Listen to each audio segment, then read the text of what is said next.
नमस्कार दोस्तों, बालाजी स्टडी अड्डा में आपका स्वागत है। सीटेट अपर प्राइमरी कक्षा 6, 7, 8 एनसीईआरटी बेस्ड सामाजिक अध्ययन के डेली हम आपको 20 प्रश्न करा रहे हैं। तो इससे पहले हमने देखा था इसका पार्ट नंबर 21 जो कि आपको साइड में आई बटन में वीडियो मिल जाएगा। आज हम देखेंगे इसका पार्ट नंबर 22 और ये वीडियो हम देखते हैं डेली दोपहर 3 बजे और कंप्लीट प्लेलिस्ट वीडियो के डिस्क्रिप्शन लिंक में मिल जाएगी जो कि आप इससे पहले के पार्ट वहां पर देख सकते हैं। चलिए शुरू करते हैं। सबसे पहले बात करते हैं पिछले वाले वीडियो में मैंने जो प्रश्न पूछा था उसके उत्तर की। तो पिछले वाले वीडियो में मैंने प्रश्न पूछा था कि निम्नलिखित शहरों में से किसमें आईआईएम जो है वो स्थित नहीं है। चार ऑप्शन थे, बेंगलुरु, कोलकाता, अहमदाबाद या कानपुर। बात करें उत्तर की कौन सा सही होगा, तो कानपुर आपका बिल्कुल सही हो जाएगा। तो लगभग वहां पर सभी लोगों ने उत्तर बताया था सही, पर कुछ लोगों का उत्तर वहां पर गलत भी था। तो ध्यान रखिएगा, कानपुर आपका सही हो जाएगा जिसमें आईआईएम जो है वो स्थित नहीं है। चलिए शुरू करते हैं प्रश्न इस वीडियो के। तो पहला प्रश्न देखते हैं कि दक्षिण एशिया के संदर्भ में सही विकल्प चुनिए। दक्षिण एशिया में भारत, पाकिस्तान, बांग्लादेश, नेपाल, भूटान और श्रीलंका है। दूसरा कह रहा है कि दक्षिण एशिया एक महाद्वीप से छोटा है। तीसरा कह रहा है कि विशालता तथा बाकी एशिया में जो समुद्री पहाड़ियों तथा पर्वतों से बटे होने के कारण इसे उपमहाद्वीप कहा जाता है। और चौथा कह रहा है आपका उपरोक्त सभी। तो चार ऑप्शन दे रखे हैं, आपको बताना है इन चारों में से कौन सा सही होगा। चलिए बात करते हैं उत्तर की। सही हो जाएगा आपका ऑप्शन नंबर डी, यानी कि उपरोक्त सभी हो जाएगा। दक्षिण एशिया के संबंध में आपका ये भी कथन सही है कि भारत, पाकिस्तान, बांग्लादेश, नेपाल, भूटान और श्रीलंका ये दक्षिण एशिया में जो है वो स्थित हैं। बी वाला भी आपका बिल्कुल सही है कि दक्षिण एशिया एक महाद्वीप से छोटा है। और सी वाला भी आपका बिल्कुल सही है जो कि यहाँ पर विशालता तथा बाकी एशिया में समुद्रों, पहाड़ियों, पर्वतों से बटे होने के कारण इसे उपमहाद्वीप कहा जाता है। दूसरा प्रश्न कह रहा है कि किस वंश ने सर्वप्रथम दिल्ली जो है उसको राजधानी बनाया। अनंगपाल ने, तोमर राजपूतों ने, चौहानों ने या तुर्क शासकों ने। चार ऑप्शन है, आपको बताना है इन चारों में से कौन सा सही होगा। तो चलिए बात करते हैं उत्तर की कौन सा सही होगा। तो ऑप्शन के अकॉर्डिंग आपका option number B, Tomar Rajput जो है वो सही हो जाएगा। जो तोमर राजपूत थे इन्होंने जो है वो दिल्ली को पहली बार राजधानी बनाया था। और ये जो है वो 12वीं सदी के मध्य में चौहान जो थे उनसे जो है वो हार भी गए थे। देखते हैं अपना अगला प्रश्न तीसरा कि भारत के नाम के संदर्भ में सही विकल्प चुनिए। पहला ऑप्शन कह रहा है कि इंडिया शब्द इंडस से निकला है जिसे संस्कृत में सिंधुन कहा जाता है। दूसरा कह रहा है कि लगभग 2500 वर्ष पूर्व उत्तर पश्चिम की ओर से आने वाले जो ईरानी थे और यूनानी थे उन्होंने सिंधु जो है उसको हिंदोस अथवा इंदौस जो है तथा इस नदी के पूर्व में स्थित जो भूमि है प्रदेश का इंडिया कहा। तीसरा ऑप्शन कह रहा है कि भरत नाम जो है उसका प्रयोग उत्तर पश्चिम में रहने वाले लोगों के एक समूह के लिए किया जाता है और इस समूह का उल्लेख जो है वो संस्कृत की जो आरंभिक यहाँ पर आरंभिक होगा लगभग 3500 वर्ष पुरानी कृति ऋग्वेद में भी मिलता है। तो भारत के संबंध में आपको बताना है इन चारों में से कौन सा सही होगा। और चौथा ऑप्शन कह रहा है उपरोक्त सभी, ऑप्शन ए, बी, सी या डी। चलिए बात कर लेते हैं उत्तर की। तो आपका ऑप्शन नंबर डी बिल्कुल सही हो जाएगा, यानी कि जितने भी ऊपर कथन लिखे हुए हैं भारत के संबंध में तीनों ही आपके बिल्कुल सही हैं। ध्यान रखिएगा, इससे आपको एक एडिशनल इंफॉर्मेशन सभी के बारे में जो है वो पता चल रही है। चलिए देखते हैं अपना अगला प्रश्न चौथा कि भारतीय संविधान जो है उसमें मूल कर्तव्य के प्रावधान की जो संस्तुति है वो किसने की थी। ठक्कर आयोग ने, आयंगर समिति ने, बलवंत राय मेहता समिति ने या स्वर्ण सिंह समिति ने। मोस्ट इंपॉर्टेंट क्वेश्चन है आपका, इसको तो एकदम आपको रटा होना चाहिए क्योंकि ये प्रश्न काफी बार जो है वो पूछा जा चुका है, ना ही सीटेट में बल्कि और भी बहुत से एग्जाम में पूछा गया है। तो चार ऑप्शन है, आपको बताना है इन चारों में से कौन सा सही होगा, ऑप्शन ए, बी, सी या डी। तो चलिए बात करते हैं उत्तर की कौन सा सही होगा। तो बिल्कुल आपका ऑप्शन नंबर डी, स्वर्ण सिंह समिति जो है वो सही हो जाएगा। तो जो मूल कर्तव्य थे ये आपके पहले से संविधान में नहीं थे, इन्हें संविधान के 42वें संविधान संशोधन जो कि आपका 1976 यानी कि 1976 में हुआ था, इसके तहत जो है वो जोड़ा गया था।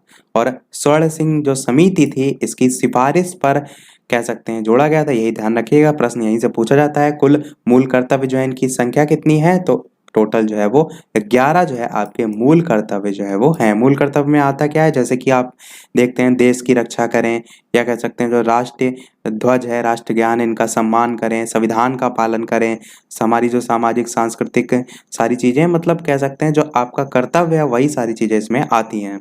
इसमें एक चीज़ और ध्यान रखिएगा, जो 11वां आपका मौलिक कर्तव्य है ये आपका कब जोड़ा गया था ये भी पूछा जाता है। तो ये आपका 86वें संविधान संशोधन जो कि आपका 2002 में जो है वो हुआ था, इसके तहत जो है वो जोड़ा गया था, जिसमें था क्या, तो यदि आप माता पिता या संरक्षक हैं तो 6 से 14 वर्ष आयु वाले या अपने कह सकते हैं जो प्रतिपाल्य बच्चे हैं उनकी शिक्षा के अवसर प्रदान करें, उसी से संबंधित था आपका 86वें संविधान संशोधन के तहत 2002 में जोड़ा गया था मौलिक कर्तव्य वो। चलिए देखते हैं अब अपना अगला प्रश्न 5वां कि पानीपत की तीसरी लड़ाई जो है वो कब हुई थी। 1751 में, 1761 में, 1781 में या 1791 में। इस प्रकार से 4 ऑप्शन है, आपको बताना है इन चारों में से कौन सा सही होगा। पानीपत की तीसरी लड़ाई आपसे यहाँ पर पूछा गया है। चलिए बात करते हैं उत्तर की कौन सा सही होगा। तो आपका ऑप्शन नंबर बी 1761 बिल्कुल सही हो जाएगा। किसके किसके बीच युद्ध हुआ था, तो अहमद शाह अब्दाली और मराठों के बीच जो है वो युद्ध हुआ था। पानीपत की तीसरी लड़ाई 1761 में अहमद शाह अब्दाली और मराठों के बीच। अच्छा, ये तो हो गया आपका पानीपत की तीसरी लड़ाई। दूसरी लड़ाई कब हुई थी, तो आपकी 1556 में जो है पानीपत का दूसरा युद्ध जो है वो लड़ा गया था। और 5 नवंबर, आप तारीख भी चाहें तो याद रख सकते हैं, 5 नवंबर 1556 को हेमचंद्र विक्रमादित्य और अकबर की सेना के बीच जो है वो लड़ा गया था।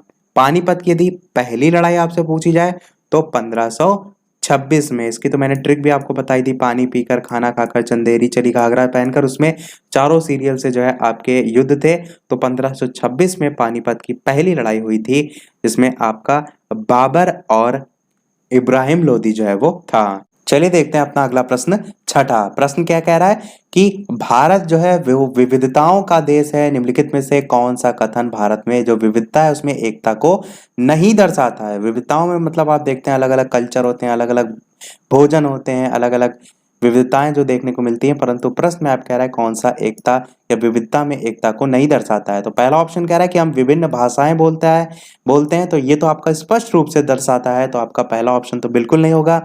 दूसरा कह रहा है कि हम विभिन्न प्रकार का खाना खाते हैं और उत्सव भी मनाते हैं, तो ये भी आपका बिल्कुल नहीं होगा, ये क्योंकि ये विविधता में एकता को दर्शा रहा है। तीसरा कह रहा है कि हम भिन्न भिन्न धर्मों का पालन करते हैं, तो ये भी आपका बिल्कुल सही है, ये भी नहीं होगा। चौथा कह रहा है हमारे देश में ऊंची नीची जातियां, गरीब, अमीर और दलित हैं।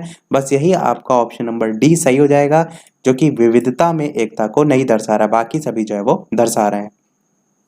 देखते हैं अपना अगला प्रश्न, सातवां कि अगर हम ग्रीनविच से पूर्व की ओर जाएं तो स्थानीय समय क्या होगा। जीएमटी के पीछे होगा, जीएमटी के आगे होगा, एक जैसा होगा, या जीएमटी से 4 घंटे पीछे होगा। 4 ऑप्शन दे रखे हैं, आपको बताना है इन चारों में से कौन सा सही होगा।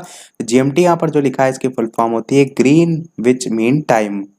तो 4 ऑप्शन है, आपको बताना है कौन सा सही होगा। तो चलिए बात करते हैं उत्तर की। तो आपका ऑप्शन नंबर बी जीएमटी के आगे जो है वो सही हो जाएगा। क्यों, क्योंकि जो पृथ्वी होती है वो अपनी धुरी पर पश्चिम से पूर्व की ओर घूमती है, तो आप कह सकते हैं जो पृथ्वी है उसका पूर्वी भाग सूर्य के सामने पहले आ जाएगा, और हम ग्रीनविच से पूर्व की ओर जाते हैं तो स्थानीय समय हमेशा जीएमटी के आगे आ जाएगा, इसीलिए आपका ऑप्शन बी जो है वो सही होगा। देखते हैं अपना अगला प्रश्न, आठवां। इसके अलावा वीडियो पसंद आ रहा हो तो वीडियो को लाइक भी अवश्य कर दीजिएगा, ताकि मुझे भी मोटिवेशन मिलता रहे, मैं आपके लिए इसी प्रकार डेली अच्छे अच्छे प्रश्न प्रैक्टिस जो है वो कराता रहूं। और आपका कहीं ना कहीं इंटरेस्ट थोड़ा देखने में कम हो रहा है, अपनी संख्या बढ़ाइए, लाइव देखने की कोशिश कीजिए। मैंने आपको पहले भी यहाँ पर टाइम तक फिक्स कर रखा है दोपहर 3 बजे का, ताकि लाइव देखें तो आपको और इंटरेस्ट आएगा उत्तर बताने में। तो कोशिश किया करिए कि दोपहर 3 बजे देखिए, क्योंकि बात से ज़्यादा आपको लाइव में जो है वो मजा आएगा। चलिए देखते हैं प्रश्न कि निम्नलिखित में से किस अवधि में मौर्य साम्राज्य की स्थापना जो है वो हुई थी। 3000 साल पहले, 2700 साल पहले, 2300 साल पहले, या 1800 साल पहले। 4 ऑप्शन है, आपको बताना है कौन सा सही होगा। ऑप्शन ए, बी, सी या डी। तो चलिए बात करते हैं उत्तर की कौन सा सही होगा। तो आपका ऑप्शन नंबर सी यानी कि 2300 साल पहले जो है वो सही हो जाएगा। तो चलिए देखते हैं अपना अगला प्रश्न, 9वां कि विश्व बैंक के वर्तमान अध्यक्ष डेविड मालपास जो है वो किस क्रम के अध्यक्ष हैं। 4 ऑप्शन है, 11वें, 12वें, 13वें या 14वें, इस टाइप से 4 ऑप्शन है, आपको बताना है इन चारों में से कौन सा सही होगा। ऑप्शन ए, बी, सी या डी।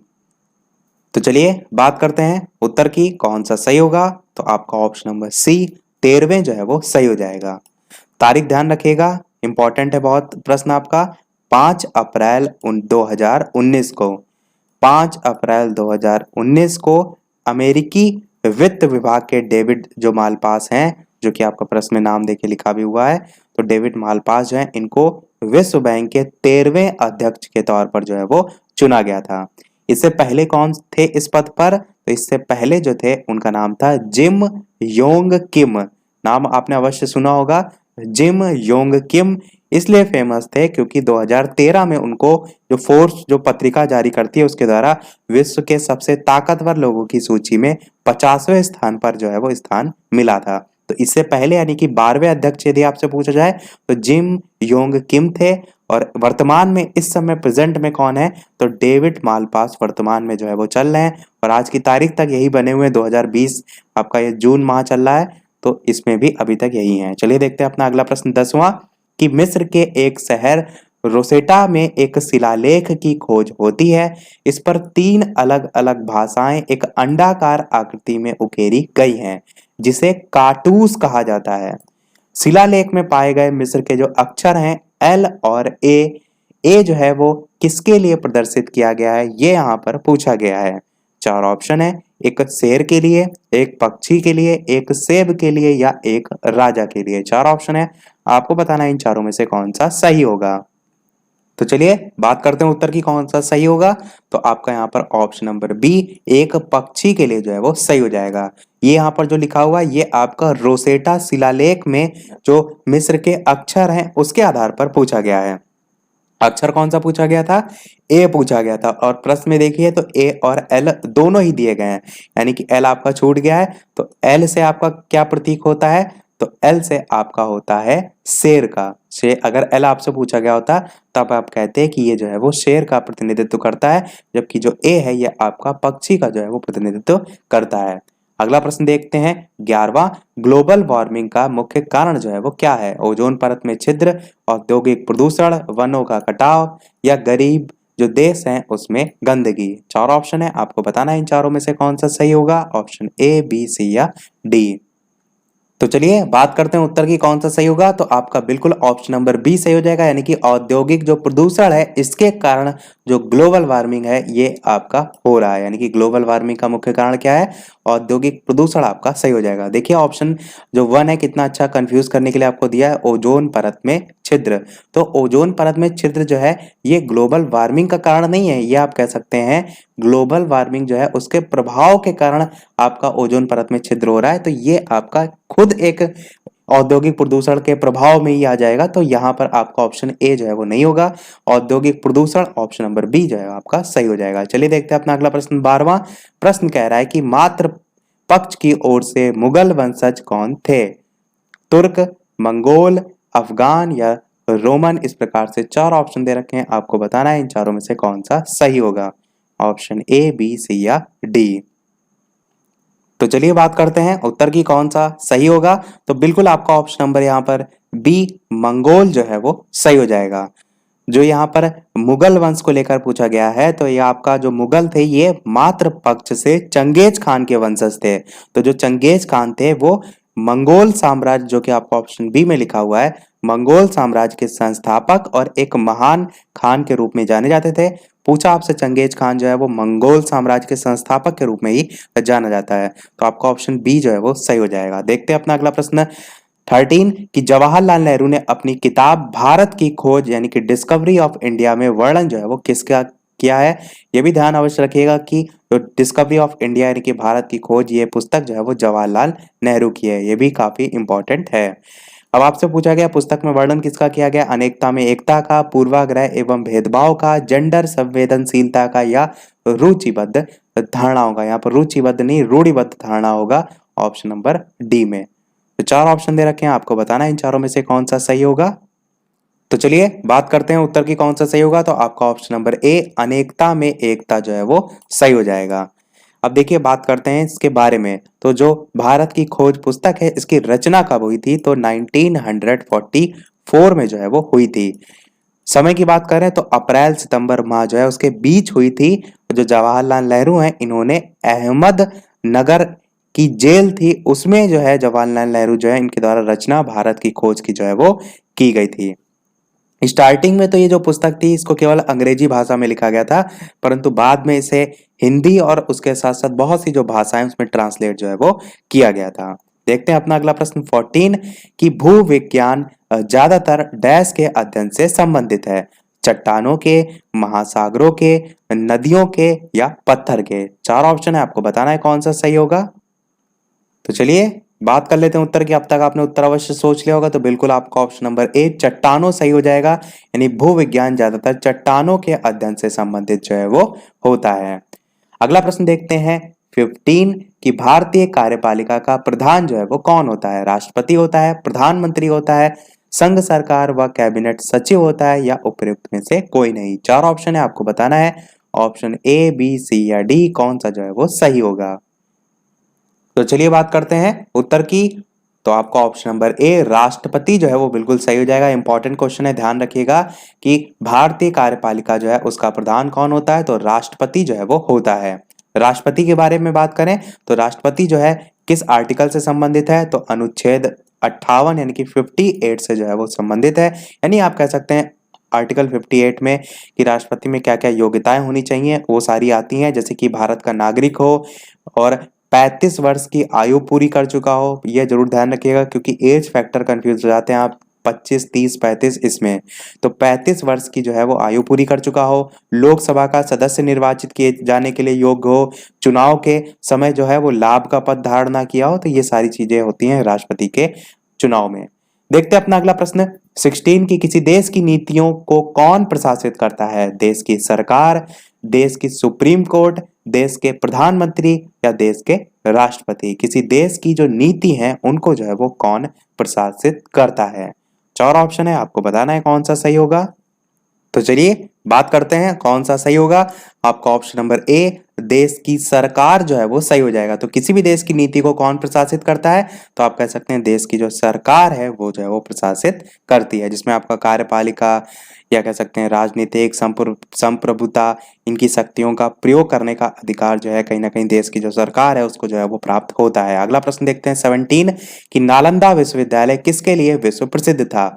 चिकित्सा विज्ञान के लिए, तर्कशास्त्र के लिए, बौद्ध धर्म दर्शन के लिए या रसायन विज्ञान के लिए? चार ऑप्शन है, आपको बताना है कि नालंदा विश्वविद्यालय जो है वो किसके लिए विश्व प्रसिद्ध था? ऑप्शन ए, बी, सी या डी? तो चलिए बात करते हैं उत्तर की कौन सा सही होगा। तो आपका ऑप्शन नंबर सी बौद्ध धर्म दर्शन जो है वो सही हो जाएगा। एक्चुअल में जो महावीर स्वामी थे, महात्मा बुद्ध थे, ये कई बार नालंदा जो है इसमें या नालंदा जो विश्वविद्यालय इसमें ठहरे थे। और जो महावीर स्वामी थे उन्होंने मोक्ष की जो प्राप्ति की थी पावापुरी में की थी, जो कि आपका नालंदा विश्वविद्यालय या नालंदा में ही आता है विश्वविद्यालय ने कह के आप ऐसे कह सकते हैं। तो इसलिए आपका बौद्ध धर्म दर्शन जो है उसी से संबंधित है, इसीलिए ऑप्शन सी आपका सही हो जाएगा। देखते हैं अपना अगला प्रश्न 18 राजतंत्रीय रूप में जो सरकार है वो एक ही परिवार द्वारा पीढ़ी दर पीढ़ी शासन करती है, आम जनता राष्ट्र पर शासन करती है, राष्ट्रपति राष्ट्र पर शासन करता है या प्रधानमंत्री राष्ट्र पर शासन करता है? चार ऑप्शन है, आपको बताना है इन चारों में से कौन सा सही होगा। ऑप्शन ए, बी, सी या डी? तो चलिए बात करते हैं उत्तर की कौन सा सही होगा। तो आपका ऑप्शन नंबर ए सही हो जाएगा। राजतंत्रीय रूप में जो सरकार है वो एक ही परिवार द्वारा पीढ़ी दर पीढ़ी शासन जो है वो करती है, जैसे कि आपको पहले देखने को मिलता था। तो आप कह सकते हैं 19वीं सदी या उससे थोड़ा सा पहले की सदी में आप देखेंगे तो वहां तक आपका राजतंत्रीय रूप ही देखने को मिलता था, परंतु अब आपका एक गणतंत्रीय सरकार आ गई है तो अब ऐसा जो है वो नहीं होता है। आपका ऑप्शन ए जो है वो सही हो जाएगा। देखते हैं अपना अगला और लास्ट प्रश्न इस वीडियो का, और इस प्रश्न के बाद एक प्रश्न हम आपसे भी पूछेंगे। और इसके अलावा वीडियो यदि आपको थोड़ा भी पसंद आया हो तो वीडियो को लाइक भी अवश्य कर दीजिएगा, मुझे भी मोटिवेशन मिलता रहे, मैं आपके लिए ऐसे अच्छे अच्छे प्रश्न लाता रहूं। चैनल पर नया हो तो सब्सक्राइब भी अवश्य कर लीजिएगा और बेल आइकन भी प्रेस कर लीजिएगा ताकि नोटिफिकेशन भी डेली मिलता रहे। और उसके साथ साथ टेलीग्राम चैनल से यदि आप नहीं ऐड हैं तो आपको वीडियो के डिस्क्रिप्शन में लिंक मिल जाएगी, उससे ऐड हो सकते हैं। डायरेक्ट बालाजी स्टडी अड्डा सर्च करके भी आप ऐड हो सकते हैं। प्रश्न देख लेते हैं अपना लास्ट। गौतम बुद्ध को एक देवता का स्थान किस राजा के युग में प्राप्त हुआ था? अशोक, कनिष्क, चंद्रगुप्त विक्रमादित्य या हर्ष। इस प्रकार से 4 ऑप्शन है। आपको बताना है कि गौतम बुद्ध को एक देवता का स्थान किस राजा के युग में जो है वो प्राप्त हुआ था। तो चलिए बात करते हैं उत्तर की, कौन सा सही होगा। तो बिल्कुल आपका ऑप्शन नंबर बी यानी कि कनिष्क जो है वो सही हो जाएगा। ध्यान रखिएगा, आपका ऑप्शन नंबर बी कनिष्क सही हो जाएगा, क्योंकि गौतम बुद्ध जो है उनको एक देवता का स्थान जो है वो कनिष्क जो राजा थे उनके युग में प्राप्त हुआ था। तो चलिए अब देख लेते हैं वो प्रश्न, जैसे कि सभी वीडियो में हम आपसे एक ना एक प्रश्न पूछते हैं। इस वीडियो का आपके लिए प्रश्न ये है कि वंदे मातरम के प्रथम संपादक कौन थे?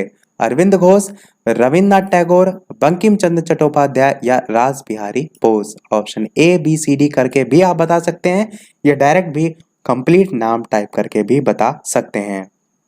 तो अपना उत्तर वीडियो के मेन कमेंट में टाइप करके अवश्य बताइएगा। चलिए इसी के साथ हमारी आज का पार्ट समाप्त होता है। आज के वीडियो में इतना ही। वीडियो पसंद आया और लाइक अवश्य कीजिएगा, नए चैनल पर सब्सक्राइब जरूर कीजिएगा। चलिए मिलते हैं अगले वीडियो में नए टॉपिक के साथ, तब तक के लिए नमस्कार। Thank you for watching.